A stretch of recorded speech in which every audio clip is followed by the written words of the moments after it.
Hey guys, we're excited for another episode of the Florida Panthers Insider Podcast. Bill Lindsay joins the show in just a little bit, and we got lots of Panthers things to talk about here on the Florida Panthers Insider Podcast, powered by Florida Hockey Now.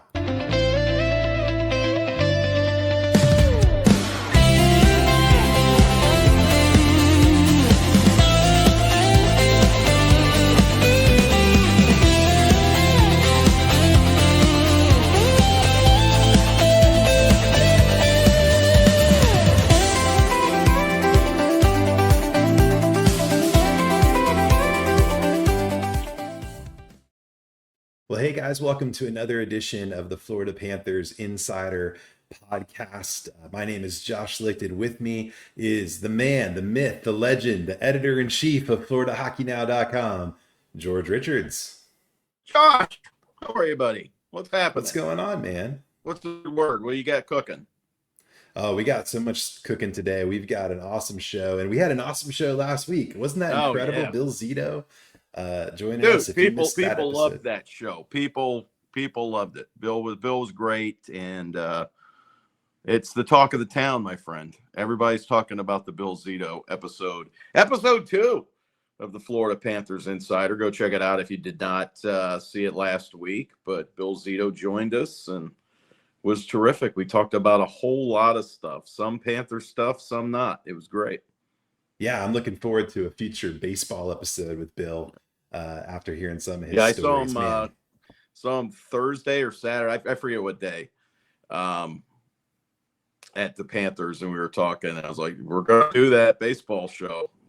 It's coming." So looking Yeah, forward. I'm excited, Yeah. especially with the Brewers being in the playoffs right now. Well, it was great having Bill last week. So if you did miss that, make sure that you go back and check that out. It is on our YouTube channel, and I wanted to bring this up too. We got so excited about everything happening last week. We didn't talk about this, but I just want to mention to anybody who's watching this on YouTube, if you would prefer to get this in your audio to listen to on the car or something like that, we are on all of the podcast platforms. So if you go on to Spotify or Apple Podcasts or wherever you get your podcasts and you type in Florida Next. Oh, Panthers Insider, you can go ahead and subscribe. And every time the show's released on video, it also releases on audio. So you'll be able to listen to it while you're at the gym or driving in the car, whatever it is that you're doing. We'll get you going to plugged in. going to the supermarket type places. Yeah, wherever you're at, you can listen to it. Yeah, Everyone's got their that's a pretty AirPods neat in. little deal. Yeah. So we got all that going on for you.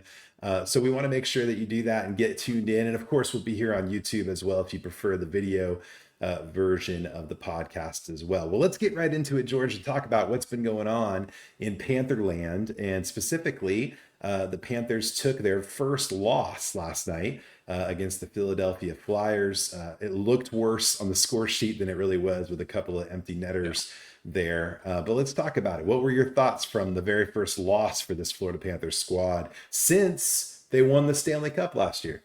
Yeah, so I guess this is like an emergency pod, so we can talk about woe is everybody. The Florida Panthers are done. They will not go 82-0 this season. They lose their first game of the year Monday night in Philadelphia by a 5-2 final. Listen, they didn't look right. You're right. You heard Paul Maurice post game, and you could see his post game comments on the FHN YouTube channel as well, and there just wasn't a whole lot going on for the Panthers. I thought Tarasov making his first start was excellent. He stopped a whole bunch of stuff. Philadelphia jumped on the Panthers from the start, but it's only 1-0 until they score. Philadelphia scores. Sean Couturier scores to make it 2-0. And then right before the second intermission, Sam Reinhart on a shorthanded goal makes it 2-1, and Florida's right back in this. Sam Bennett ties it with another power play goal for the Panthers. Special teams have been terrific for Florida. They really have. Yeah. Power play has a goal in every game. They had 3 Saturday nights against Ottawa, but they've got a goal in every single game. The penalty kill, coincidentally, that was the winning goal. Couturier gets that, makes it 3-2. It's the first power play goal Florida's given up. So Florida's been terrific special teams. And just last night was one of those nights, man, and it could have Mhm. gone either way. Florida easily could have taken a 3-2 lead and won that game. They did not, but Paul Maurice pulls the goalie with 3 minutes left, and Philadelphia gets a couple empty netters. But yeah, so we'll see what happens. Yeah, you can't win them all. I mean, no team's going to go 82-0, in a season. And it felt like one of those typical midweek, second week of the season kind of games. First road trip kind of thing. It Yeah, just didn't. first It road just trip. didn't. It wasn't cohesive at all. We'll ask our next guest, Billy Lindsay, about it, what he thought about it. Radio color guy for the Florida Panthers radio network. He'll be joining us soon. We'll ask Billy what he thought about the game. But all in all, what a great start to the season for the Panthers, eh? Yeah, definitely. In fact, take a look at Paul Maurice's comments from after the game, just so we can Well, here we discuss go. those. We'll look back at the game, and it won't be a lot of defensive breakdowns. It's what we did with the puck, and then why. We had a lot of standing with the puck when we moved it, and that for me, we played a slow puck game. So the turnovers, even broken plays, or plays that didn't get completed, we were standing still when we were moving the puck, and that's true of our back end. That was true of our forwards, whether we were in the offensive zone or the defensive zone. We were trying to make plays when there weren't any from a standing position, and that's why we look so slow. Tarasov looks strong in his debut. He was What's good. your assessment? No, he was good. He gets across the net real hard, talks to his D-man. He was fine. Most of the action he got was of the higher end. There weren't a lot of shots. I think we gave up, with him in the net, I think we gave up 5 even strength shots for the last 2 periods, but the power play they had in the second was a full 2-minute heater on him, so he had to be good. You know, I've lumped out with Reinhart there on the PK, and there seems like it's Yeah. same thing as Bark on Reinhart. It looks like Yeah, something like to go with. I'm just trying to manage minutes for Sam. They're so good together, and that's an obvious pair for us. I've liked their kill. I mean, some nights it's got to be the goalie. I think in the second period it was. Other than that, our penalty kill's been right on. And Reinhardt's goal seemed to really shift momentum. How did you kind of notice the bench and the guys? I thought our first shift of the second period was good. Again, we shot ourselves in the foot. I felt we were coming, and then we give up the breakaway goal just on a puck that we possess. And then we were slowing down with the puck. That's not going to work for anybody. So what do you think of what Paul was saying there? Kind of what we were discussing. Yeah, it just looked, he's more eloquent with his words than I am. But yeah, it just looked a little discombobulated. I didn't think that Florida had any kind of a forecheck. They in the second period, I thought we did see a little bit more of it, but nothing like we're used to seeing.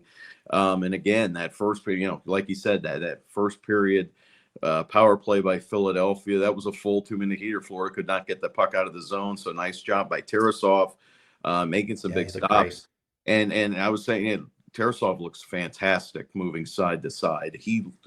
Extremely quick. He's got good size. So that's a positive. We noticed that in the preseason with Tarasov. He goes post to post very well. And yeah, nice debut for the new backup goalie of the Florida Panthers. Yeah, I think it's great too. The Panthers have that department of goaltending excellence headed by Roberto Luongo, and I think Francois Lalare is still involved in that. And I think that whole department identifying guys that can come and play Florida Panther hockey has been paying off. I mean, guys who come to back up Sergei Bobrovsky get paid in the National Hockey League in their following seasons. They get starting jobs on other teams. And so Tarasov seems to be another diamond in the rough that Bill Zito and Roberto Luongo and his team have pulled out of the Columbus organization. Yeah, we may see one on Saturday with the Buffalo Sabres. The Sabres have Alex Lyon, so we might see him. But yeah, I mean, Florida's had a real good run of backups here. We've moved on to other things.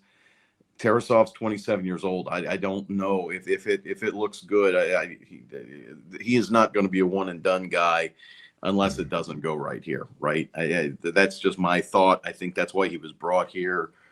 We'll just have to wait and see. It's only been one start, but so far I've been nothing but impressed with this kid. kid, 27, but throughout Yeah. training camp and game one.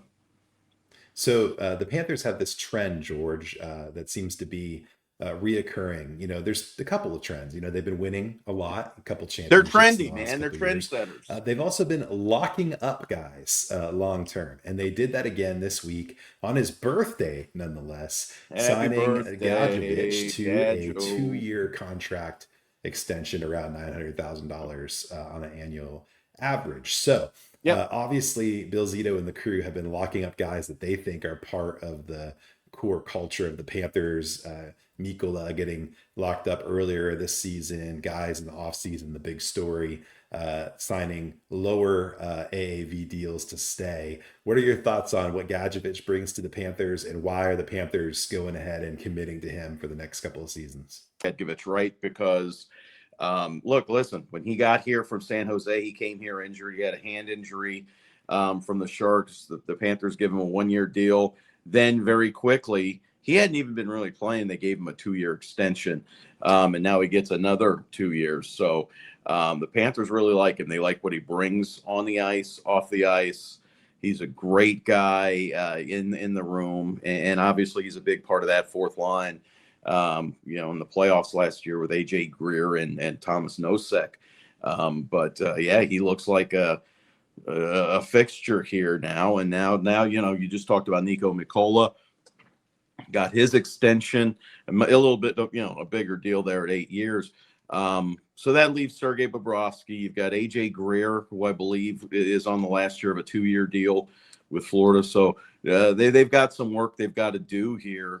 But it doesn't seem like any kind of a big deal there. Well, and he's a heart and soul guy, right? Like he's a team culture guy. Yeah. He's the kind of guy that like those fourth line guys often are, right? Right. Those are character guys. They work their tails off. Those are the guys that after morning skate are always out there working with the rookies, working with the scratch guys. They've got, maybe they do have ego because they are NHL players, and these guys were all success, but they don't show it. They're the working guys. They're the energy guys. They don't take shifts off, mainly because they can't afford to. The minutes just aren't really there. You're looking at guys that play 8 to 11 minutes a game. So when they're on the ice, they're giving you everything they got, and it's noticed by everybody on the team. So yes, definitely guys that the Panthers love to have. Well, and you can't let Gadjo leave after that incredible Florida man moment last year, looking at the camera and he's a fan favorite as well. They sold a lot of those t-shirts, didn't they? They did. Yeah. They were fun. Well, hey, let's talk about another guy who's already having a great season. Sergei Bobrovsky named NHL third star of the week. I think, Pete, there was some questions going into this season. Is he going to take the same workload that he's had in the past? He's getting up there in age. It's a contract year for Sergei as well. But here he is starting a ton of games already, 3 out of the first 4. I expect that he's going to start a lot of games for this Panthers squad, and he's looking excellent doing it. Thoughts on the myth of Sergei Bobrovsky and just what he's already bringing to the team this year? Well, I don't know how many games he's going to play this year. Like Paul Maurice said, Rob Tallis is in charge of the scheduling, and they pretty much have the entire season already scheduled. They already know who the starting goalie is going to be on December 13th. For the most part, barring injury, that's how the schedule's going to go, and it's built to stagger things. It's built to give guys rest when they can get rest, and then build it back up, that kind of thing. I was surprised to see Sergei Bobrovsky start all 3 games in South Florida, like we talked about last week. I was like, hey, yeah, Thursday night against the Flyers, we'll probably see Tarasov. That way Bob comes back against Ottawa. But no, Bob started all 3. He'll start Wednesday night against the Detroit Red Wings, I would assume. That gives Newark, New Jersey to Tarasov. Listen, Sergei Bobrovsky can play as much as he wants, but even he knows he now is just kind of like giving in. Like, these guys know what's best for me, right? I think that Sergei back in the day just went about his business, but also, no, I'm playing. No, I'm I'm Bob. Mm. And now he sees how it has worked, how his body has felt during the playoffs. Remember, when he was in Columbus, he would have to carry that team into the playoffs. He would play 19 out of 20 games leading into the playoffs, and he was a shell of himself once the playoffs started because the intensity is so high. Florida seems to understand that. They work through it. When the playoffs start, Bob's fresh, or at least theoretically, he's fresher than he would have been before. Yeah, I think the Panthers have done a good job with him with load management over the last couple of years. And he trusts it, is what you know. Yeah, he Where trusts Rob Tallis. he trusts Rob Tallis. He knows those guys have his best interest at heart, and it's all, everything comes together. The off ice stuff, the on ice stuff, the scheduling, it's all come together for Sergei Bobrovsky and the Florida Panthers. So why would you fight it? Well, another bit of news coming out of this week is the injury to Dmitry Kulikov. I know there was some questions going around whether or not he was going to have surgery on his injury. I think it's upper body injury. What have you heard? What's the latest on Dmitry Kulikov? And obviously his presence is missed on the blue line. We haven't heard anything. He was supposed to see a doctor on Monday night. I don't think the Panthers did anything today, so we may find out more about that on Wednesday. Obviously, not what you want to see. Sir, Dmitry Kulikov goes to finish a check into the boards and got the brunt of that. Looked like a shoulder, but he's holding his wrist as he came off. But it looked like a shoulder. I don't know. You've got Uvis Balinskis coming in. He's played pretty well. Toby Bjornfoot has been recalled as the number 7 defenseman. So we'll have to wait and see. Talking to Paul, he goes, it could be surgery, it could be rehab. So we don't know if it's going to be a couple weeks or a couple months without Dmitry Kulikov in the Florida Panthers lineup. So we'll just have to see. Regardless, tough because Dmitry Kulikov, I think I can speak for a lot of people, has been one of the great, nice surprises since he's got here. Everybody loves Cooley, right? We all loved Cooley, but he had played for like 7 different teams before he had gotten to the Panthers. It looked like, maybe this was, and he's been terrific for the Panthers. We thought that he was going to be that 6-7 flip out guy, and it just hasn't happened. He's been in the lineup almost every single night for the past 2 seasons. He's been absolutely true. He was great in the playoffs. He obviously had a big moment in Game 7 against Edmonton 2 years ago in 2004. So Cooley's a big piece of the Panthers and what they're doing. So, they'd love to have the him. Best guy. I remember when the Cooley best came. guy. Yeah, when he came the first time to the Panthers, he was one of my favorite people to be around, and everybody loves Cooley, and that's the thing. Even as a kid, he was great. The fans just loved him, and so when he was able to come back here to South Florida, I think it just completely rejuvenated him. Obviously, the systems have fit him well, he's been great. Yeah, hopefully he can come back sooner rather than later. I mean, that's really been a huge part of the story this year with the Panthers, has been all of the injuries, all of the issues, when relatively, other than the stuff with Matthew Tkachuk in the last couple of seasons, relatively, the Panthers have maintained pretty good health. So seeing all of that take place has been a bit of a bummer, but we'll see see how things work out there. We will see how they all go. It was the first round against the Boston Bruins. It was my first time in the playoffs. I just got passed up to me on the wing, and I had a chance to take him wide. His last-ditch effort was to swing with his stick, and he knocked me off balance. The last thing I remember was diving at the puck, and when I hit it, I didn't think that the puck had any chance to go in the net. To say surprised would be the right word. It turned what was a very average game for me personally into a shining moment. Oh, my God! The Panthers have won the Stanley Cup for the first time in franchise history. Yeah! Start the celebration, South Florida. The Panthers have done it. Stanley Cup champions! All right. Well, Billy, welcome to the show. That was some serious celebrating there in that intro. Oh, no, it was going back to that '96 goal, being able to carry that through, make a living off it. So that definitely was what I said there, a shining moment. Been able to hang on to that. That was fun times. Great teams, and then it comes full circle where they actually do win the Stanley Cup. A lot of emotions. That was not the proper decorum of broadcasting. I'm not sure that's how it's Yeah. supposed to be done. A lot of That's why. complaints. What's that? A lot of complaints. Stepping all over Doug, but hey, had to let it out. What a feeling to win the Stanley Cup after all these years. And George, we've been down here a long time. We've seen a lot of stuff, and Yes, we have. the roller coasters and the ups and downs, and to finally see that pinnacle moment a couple of years ago. Couldn't believe it actually happened. I guess that was kind of running through there in that game 7, blowing that 3-0 lead. It was Right. I was wondering how do we ever get back there again if we lose this game? So they did win it, and they went on to do it again next year, last season, which was equally impressive. Yeah, you were on the ice with us after Game 7. Did it feel to you like it did to me? It felt more of relief than just joy.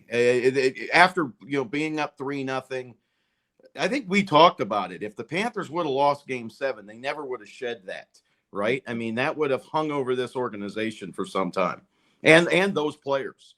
Yeah, well, there definitely was joy out there, but yeah, there's a sense of relief. So my thoughts going into broadcasting that game is game number 7. I'm nervous as all heck. I haven't experienced those kind of feelings since Game 7 on the road in Pittsburgh, when we had a chance to go. And I'm broadcasting the game. I'm not even playing in it, because what's running through my head is so Paul Maurice has, at that time, had been behind the bench for 25 years. This is year 26.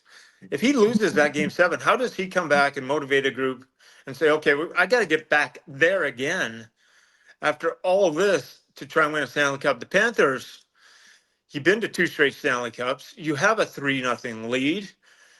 How do you come back from this as a franchise? How do you recover? So all this is running through my head, just speculating of all this stuff that if it goes wrong, like how do you put the pieces back together? Is it even possible? Right. And that was a big part of my reaction, of what you saw there when you're starting to see there with me screaming.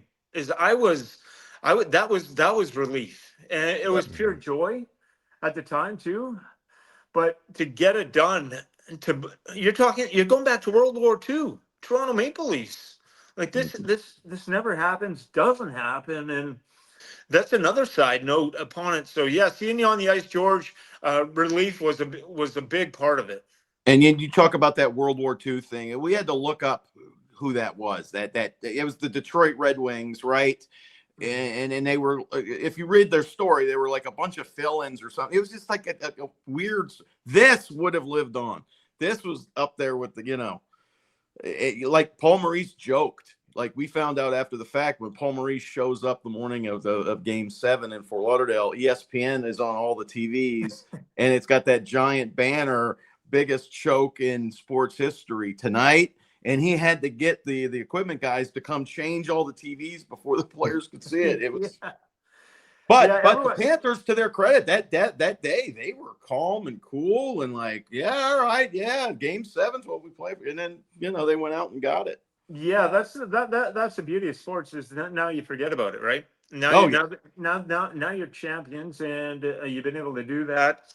Yeah. So you overcome that hurdle, and there's nothing better than a Game 7 and 2-1. The way that it was played, Bobrovsky, I've never seen 2 players play more in the third period than McDavid and Draisaitl. It was like a peewee game. Every second shift, they're hopping over the boards. I believe they must have played the last 5 minutes, and they're still dangerous, and they're coming after you. And McDavid's wide open in front of the net all by himself. He had that deflection that just went a little bit high. The matter of inches, the separators. It just shows you how hard that trophy is to win. You look back in every round and what you have to put your body through, and the ups and downs of failures as an athlete trying to survive and to keep going. It takes a special breed to win the cup. Like, you have to have players that are just willing to suffer more and have more pain, go through failure, learn from it, but just never stop.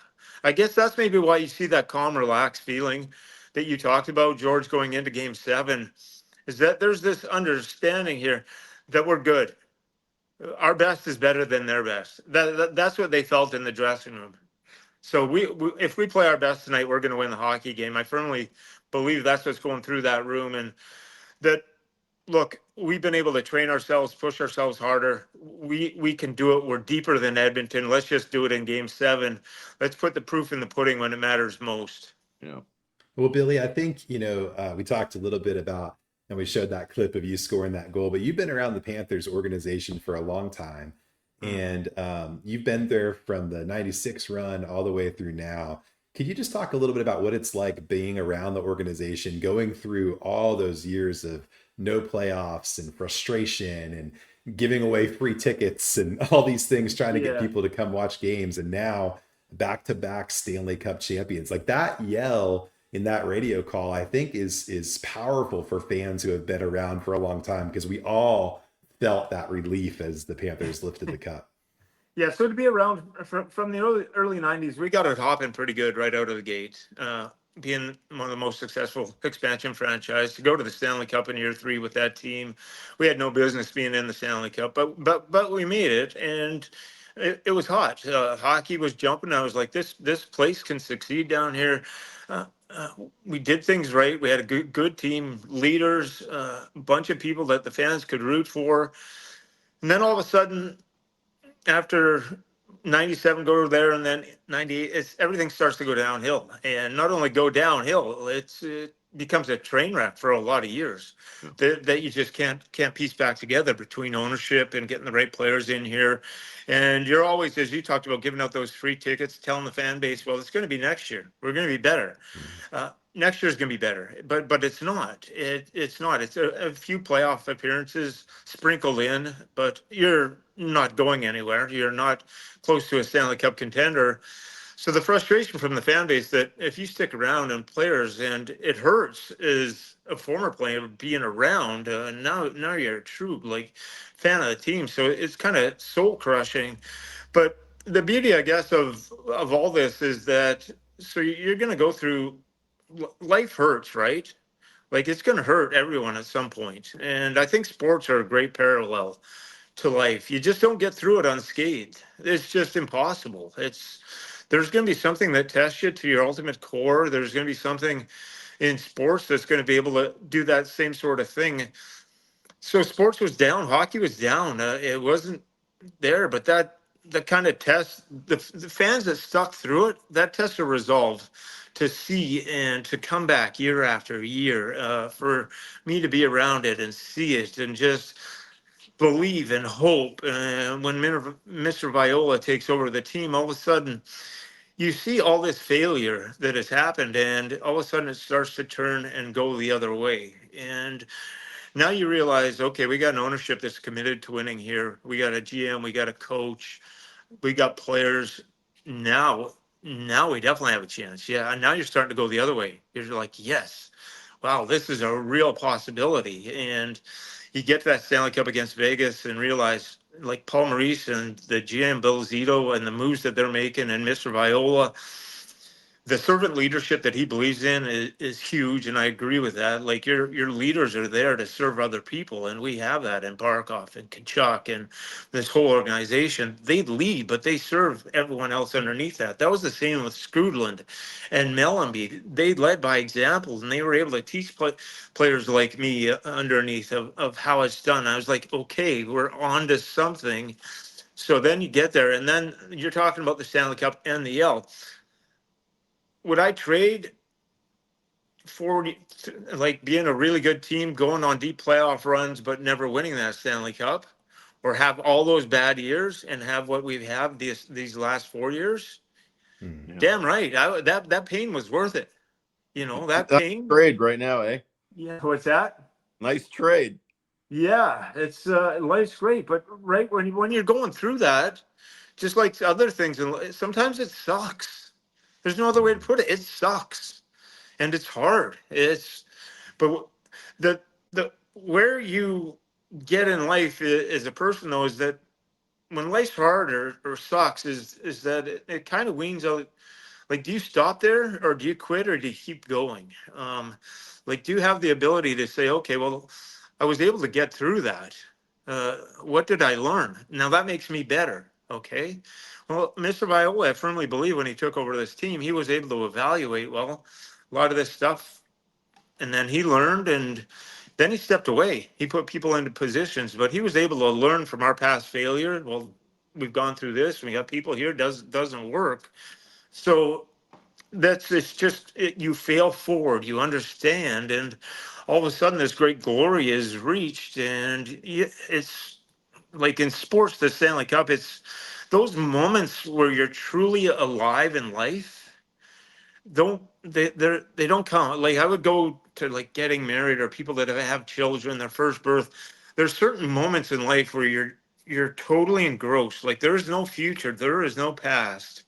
There's just now, and that's living. I mean, that is living when you're just wrapped up in the now. It comes along in certain parts of days or certain where you're just lost, and that's that. And the more that you can get into that living and be in that moment, that's what it's all about. And then you get to experience this tidal waves of emotions of back-to-back Stanley Cups.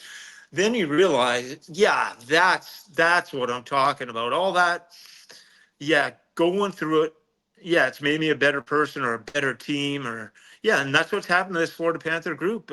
We become a better organization.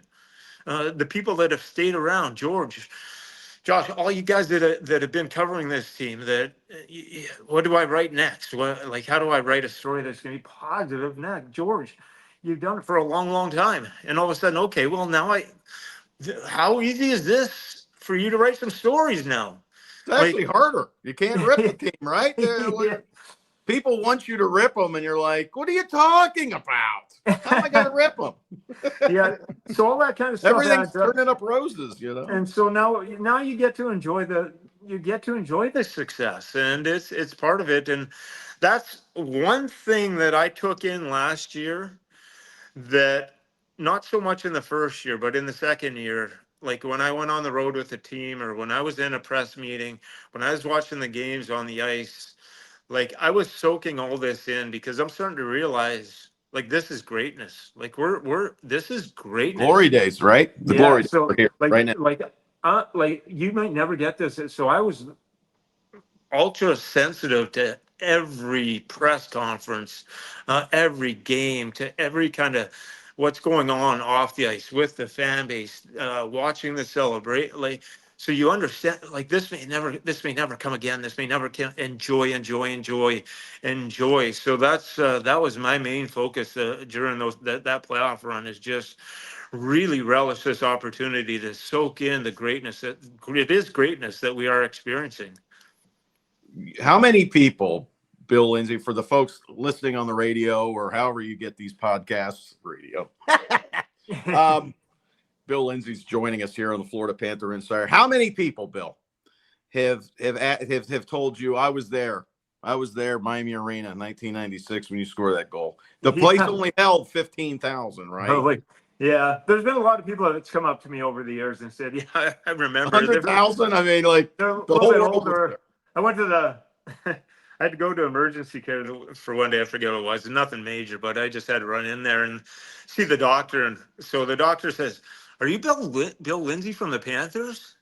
And I said, "Yeah." And I said, "Oh man, you were one of my favorites. I was there. Like, I was there in '96." And he says, "I was 7 years old." I was like, "Whoa, dude." Thanks, Doc. You're my doctor. You give me. You got someone older?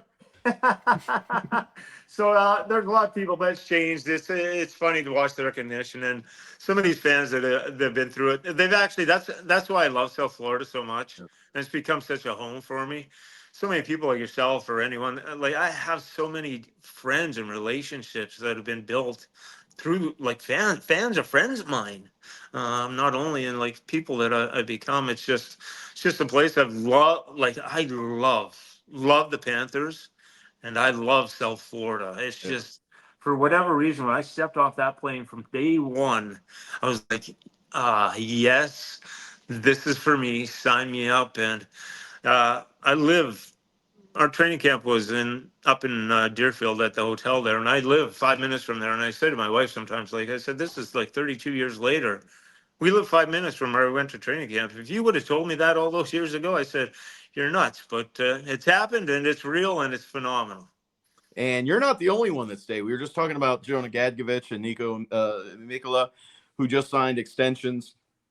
You were here doing radio and TV work with the Panthers when you had guys that wanted, like, were gone, right? Stephen Weiss wanted to stay. There weren't many others that wanted to stay. Now you see all these guys signed through 2030. You talk about living in the moment and all that, but the future is looking pretty good with this entire team staying here, right? Yeah, so the window's open, even with the Barkov injury, which you've been able to do. It's sustainable for, gosh, another 4 or 5 years with that core and what you have and the salary caps, the contracts. Goodness gracious, wow, that's what's going to be the saving grace. Yeah, even the numbers, even what we had to sign Bennett for, it's gonna be really. Where are they going to spend that extra money next year? I mean, I'm sure like Bill Gustav Forsling, Seth Jones at $5 million. Yeah. You go through the list of the contracts that we have, it's still going to lead to a lot of flexibility in the years going forward. Which the window with the players and being signed through that long, that's Mr. Viola, that's Bill Zito. And that's just the understanding. Okay, well, here's the money. You find the players. That's your job to find them. And it's understanding of people being in the right places to do their job and giving them full range to do their job. And what's occurred is Bill Zito's become one of the best GMs in the world. I'm sure if we win a third straight Stanley Cup, he'll wrap up that second place finish again. It shouldn't be a problem. So he's got to finish second, right? Yeah, for everything to go right. Yeah, and then Paul Maurice. But once the duties are handed off to Paul, like Bill gets the players, but he doesn't tell Paul how he's going to use them on the ice. Like that's totally up to Paul. So you got a good chain. Everyone is asked to do their job and do it exceptionally well, and that's what we have. Boy, they found the right people to do it. And I like you know, we saw it at the ring ceremony the other day, which saw you there helping with the master of ceremonies, yourself and Randy Moeller. Doug Plagans did it last year. All three of you guys did a great job. The front office, you look at the people that Bill Zito has surrounded himself with. There's all kinds of different folks, right? You've got the statistical people. You've got the old school hockey people. You've got lifers, Rick Dudley. You've got Paul Fenton Jr. You've got former NHL GMs. And I'd love to sit in on a meeting because Bill's like, everybody fights, but they all respect each other. Like, I love this guy. Oh, I hate this guy. And then they figure out, one way or another if they want to bring that person in. It just shows you that it's just a group thing now with the Panthers that the goalie department, you've got 3 or 4 goalie people. It's just, there's so much that Vinny Viola has invested in this to allow this to happen, and look at what's transpired. Yeah. So I was going to MC the ring ceremony, and so I didn't know how much I was going to say on people or the understanding. So I went through everyone down there and just kind of went through their bios and understanding. And when I went through the bios, not only of all the hockey operations people and everyone behind the scenes that are doing it, I learned very quickly that when I talk to all these people, the only thing I should do is ask questions. Unless it's absolutely hockey related, because the backgrounds on all these people, I was like, wow. Intelligent, smart, the people they put, you're talking about the GMs, the scouting, even into that, the hockey players. I was going through the list, and so when I've learned a lot about what we have in hockey ops, what we have in the front office, everywhere. And the one thing that I learned for my very self is ask a lot of questions. Right. Definitely don't talk and don't say anything about yourself. Don't make yourself smarter than anyone, because you're not. And I said I probably could learn a lot. So yeah, George, Mr. Viola, Vinny is just he's put people in right places. You look at their backgrounds, and they're all interesting people, right? Sonny, yes, Sonny Mehta. He started analytics basicly. Yeah. He was able to dive into that. He's like a poker shark or something. Well, he wrote 2 books on poker. That's Yeah. one thing I went going back onto them, and they were bestsellers. Yeah. So, and I guess the analytics, but yeah, he has those type of people. It's fun to look around, and I go back. Mr. Huizenga was very similar in that way. Yeah. I will He give him hired smart people, right? Both for the Marlins yes, and the Panthers. They were, but you don't. cousin So organizations early. and the people come here like when Mr. Huizenga was here. We had a lot of those people that were here the whole time. Like so, and this was no discredit, but when we were losing, I'd walk in the office and I say, "Is Jack here?" And they say, "No, Jack's gone. He left." And then I go in the next day, and John, his replacement, I'd walk into.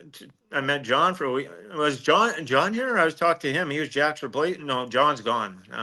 Like he left. So there's all this over now. I'm going to the office, and oh, yep, yeah, you've been around how long now?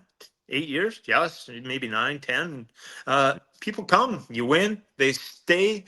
And there's absolutely a job, like there's no stepping over, there's no micromanaging. This is you, this is what you do.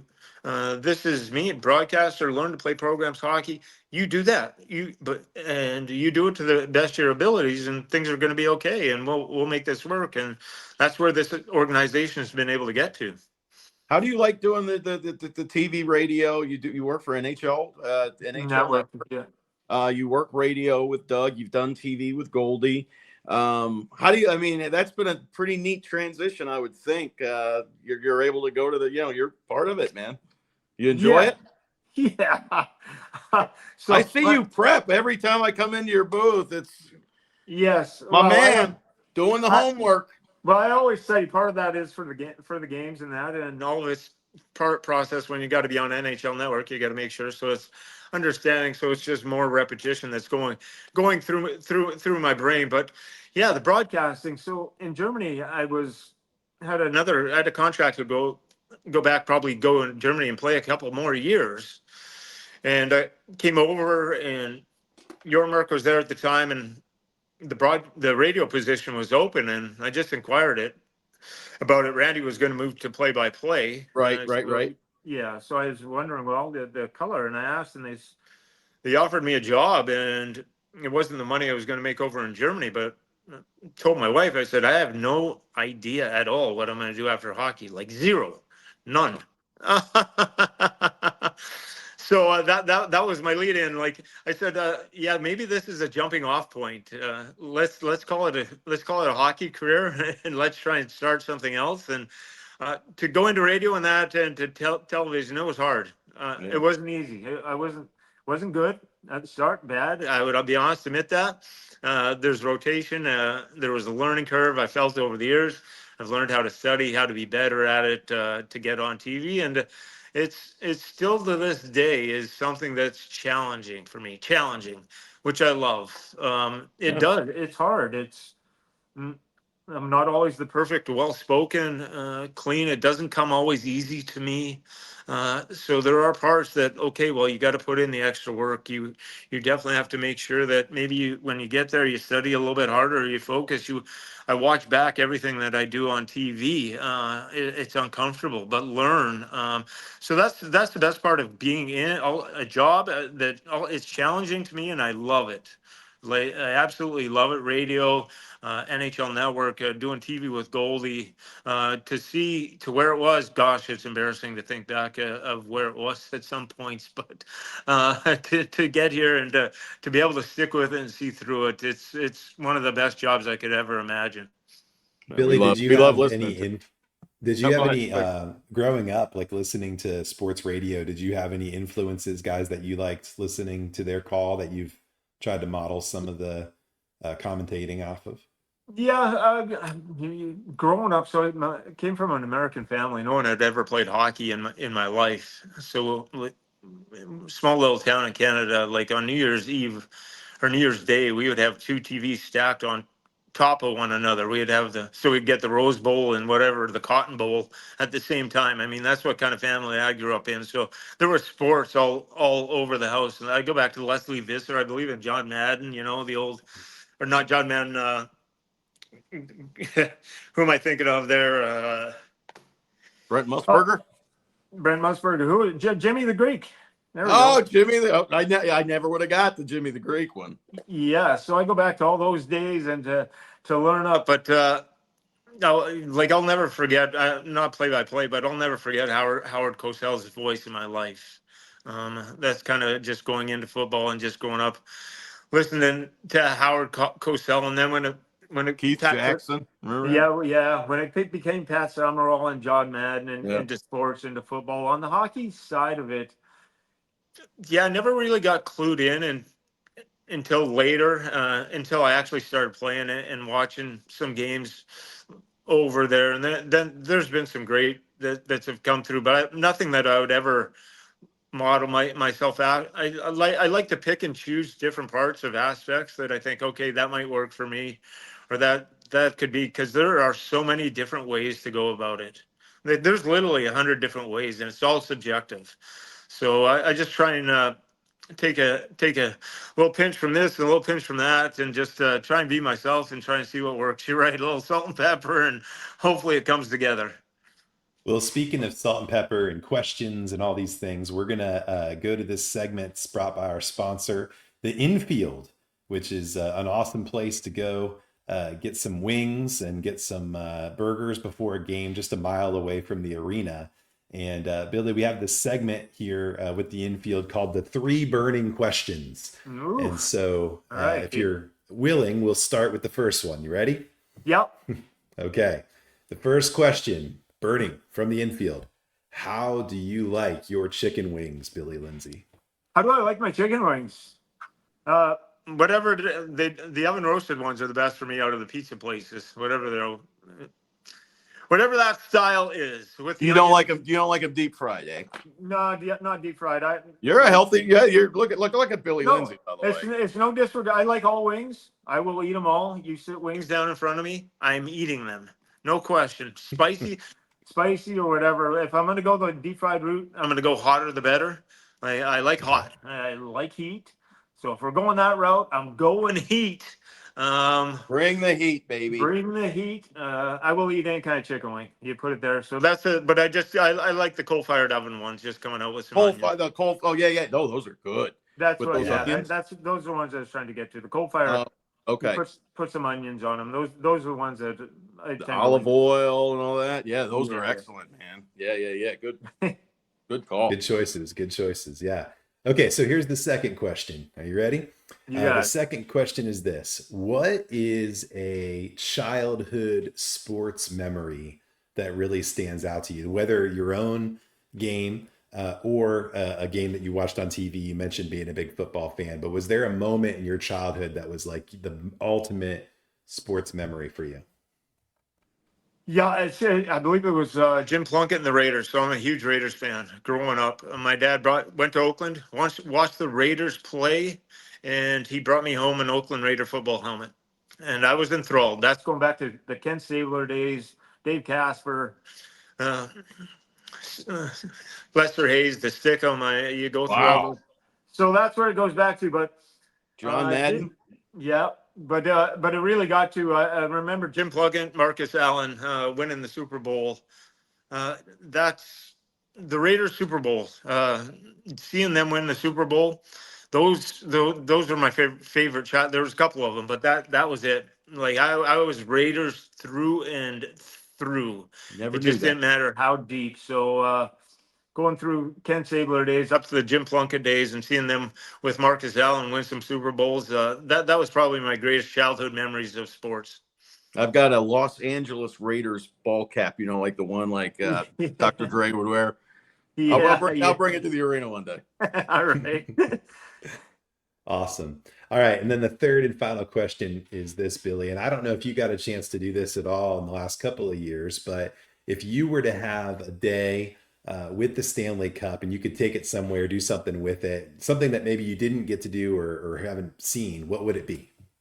One day with Stanley Cup, that would be try and bring all the people along that I take it to my hometown, Fernie, British Columbia, make sure it's there. And then I would have a gathering and just make sure to get to the NHL and to get to that level, you need an army to help you. So I would try and track down all the way to my Pee Wee coaches, to everyone that kind of helped me. I would make sure that that was my invitation list. Your grade Right. 4 teacher, that kind of stuff. Yes. Yeah. Grade All 4, that kind Canadian reference. yeah, all that kind of stuff. And then just at the end of it, it would look a little different for me now than not partying now or doing any of that kind of stuff. So it would look a lot different, a lot more casual. But at the end of the night, it would just boil down to the select few family, friends, close people, and we would sit there with that Stanley Cup, and hopefully, I would take it back after the day in Fernie, Montana, where my parents lives, about 2.5. I'd take it to a drive there in Montana, sit in the backyard with a big campfire going, roasting around, put a little extra shine on that Stanley Cup. Not sure exactly what I would put in it, but it would be sitting around a campfire and we'd be telling stories. I got, hold on, a bonus. Since we mentioned Anthony Coalfire, a fourth question. How mad is Billy Lindsay that Mackie Samoskevich took your number? Not mad at all. So happy. Love it.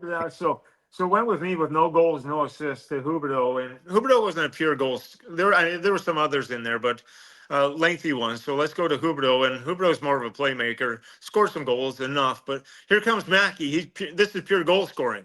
We got a shooter in there, so there is lots of goals left in number 11. Yep. So that's what we're looking for next. It started as this plumber way down here. Some guy he mentioned you when I asked him about it. He goes, "Oh yeah, Jonathan Huberdeau, Billy Lindsay is like." Yeah, that's good. You know what, about Mackie and some of the players, I love Mackie Samoskevich and the way they play. And he's in release. The numbers, nothing. Look. I had a nice career. I played. It was nothing. I had moments. I did my damnedest, but as far as the numbers go, like anyone has seen it, I'm happy to see the number and some of the players that wear it. So it's passed on, and between the Huberdeau was getting close, but maybe with Mackie, we'll get a combination along the way that the greatness that'll stay one time. Maybe it can get into the rafters. There you go. It'll be a combo deal. We'll have a little line, all the numbers, and the one player that earned it up there. Very cool. Well, thanks, Billy, so much for joining us today. We really appreciate your time, and we'll have you back on later in the season to talk Panthers hockey again. You guys are the best. Love you guys. Billy Lindsay, thank you, brother. Appreciate you, man. Thank you so much. Really appreciate it and all you do for us. You become great friends, and you know that, Jorge. So thank you. Wow, that was awesome having Billy with us, George.